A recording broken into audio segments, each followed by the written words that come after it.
বিএসএফে ৩৮ বছর কাটিয়ে অবসর নিয়ে সুস্থ শরীরে বাড়ি ফিরলেন সেনা জওয়ান। ধূপগুড়ি রেলওয়ে স্টেশন থেকে ফুলের মালা পরিয়ে ব্যান্ড পার্টি বাজিয়ে অভিনব উদ্যোগে বরণ করে নিয়ে আসলেন পরিবারের সদস্যরা। ধূপগুড়ির বাসিন্দা ভূপেন্দ্রনাথ সরকার ১৯৮৭ সালের বর্ডার সিকিউরিটি ফোর্সে যোগদান করেন।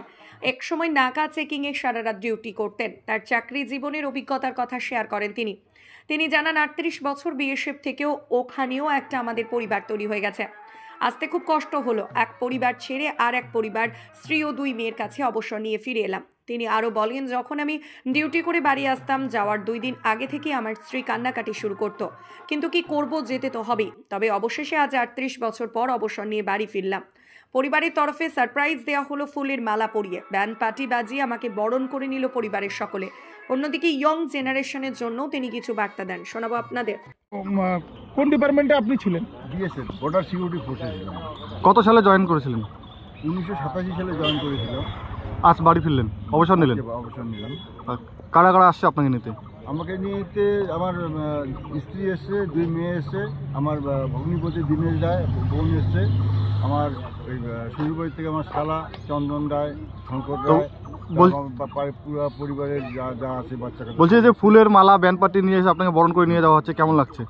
খুব আনন্দ লাগছে, খুব আনন্দ লাগছে। আমি তো চিন্তা করতে পারিনি এত অনুষ্ঠান করবে এরা। আমি তো লাগবে না কিছু, কিন্তু না, যে এত বছর পরে চাকরি করে আসছি।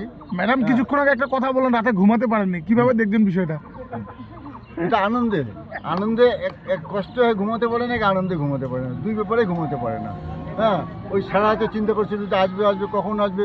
রাত্রে আমাকে 3টার থেকে ফোন করতেছে, কখন। আমি যে এখন আরামসে ঘুমাবো, পরে আমি আসতেছি। কোন ট্রেনে করে আসলেন? আমি আসলাম কাঞ্চনজঙ্ঘায়। বলছি এই যে 38 বছর কর্মজীবনে ওখানে তো একটা আপনার পরিবার তৈরি হয়েছিল, এখন ওই পরিবার ছেড়ে বাড়িতে ফিরলেন আরেকটা পরিবারে। আর পরিবারে কিভাবে দেখছেন? ওই পরিবার ছিল আলাদা ফৌজি জীবন, এটা হলো আমাদের সংসার জীবন।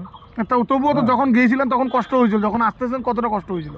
অনেক কষ্ট। এখনও আমি যে ছুটি কেটে যেতাম, আর যখন আমি ছুটি কেটে যেতাম, ওটা বলছি, তখনই ওই 2-3 দিন আগের থেকে আমার মানে কান্নাকাটি ভাব। যাওয়ার সময় তো আরও কান্নাকাটি, আমার জন্য মেয়ে যেমন বিয়ে করে নিয়ে যায় শ্বশুর বাড়িতে, ওইরকম কান্নাকাটি একদম। হ্যাঁ, আর যখন ছোট ছিল, মানে বিয়ে করে নিয়ে মা বাবা বোনরা ছিল, তখনও ওইরকম কান্না। আমার ছোট বোন আগের থেকে কান্না করে শুরু করে দিত। দেশের সেবায় আপনি 38 বছর ছিলেন? 38 বছর ছিলাম। আপনার নাম? আমার নাম ভূপেন্দ্রনাথ সরকার। খুবই ভালো লাগছে। আমার বাবা তো অনেক দিন থেকে পাই না, ছোটোবেলার থেকেই সবাই দেখি যে স্কুলে যায়, বাবা ছেড়ে আসে। আমার কষ্ট হয় যে আমার বাবা নাই, আমার বাবা ছাড়তে আসতে পারে না। তো খুব ভালো লাগছে। আমার বাবা এখন এসে। এই অভিনব উদ্যোগ কার মাথা থেকে এলো? আমার মা, আমার পিসু, আমার পিসি সবাই প্ল্যান করেছিল, আর ওর থেকে সবাই উদ্যোগ দিল। তো আমি বললাম ঠিক আছে চলো, বাবাও খুশি লাগবে বাবারও। কত বছর পর বাবা ফিরলেন? 38 ইয়ার্স বললো মনে হয় না বাবা? হ্যাঁ, 38 ইয়ার্স। কেমন লাগছে এখন? খুব ভালো লাগছে। এখন বাবা থাকবে, আরাম করুক। মানে বাবা যে তো খুব কষ্ট হতো, যে বাবা কষ্ট করছে এত, সারা রাত ঘুম নেই তো, মানে 6 ঘন্টা ডিউটি, 6 ঘন্টা মানে ঘুমই হয় না বাবার। তো এখন এসে একটু রেস্ট করবে, এটাই আনন্দ। আর বাবা কষ্ট করলো তো দেশের সেবায় ছিলেন। হ্যাঁ, বিষয়টা কিভাবে দেখছো? কষ্ট করলো, দেশের সেবায় তো ছিল। মানে আমি এটাই বলতে চাই সবাইকে, যে যারা আরামসে বাড়িতে ঘুমোয়, তার জন্য এরকম একজন ফৌজি আছেন যে না ঘুমিয়ে না খেয়ে এরকমভাবে থাকেন। আমি ওটাই বলতে চাই, আপনারা খুব শান্তিতে আছেন এই আমাদের বর্ডার সিকিউরিটি ফোর্সের জন্যই। ধন্যবাদ। আপনার নাম? আমার নাম অমৃতা সরকার।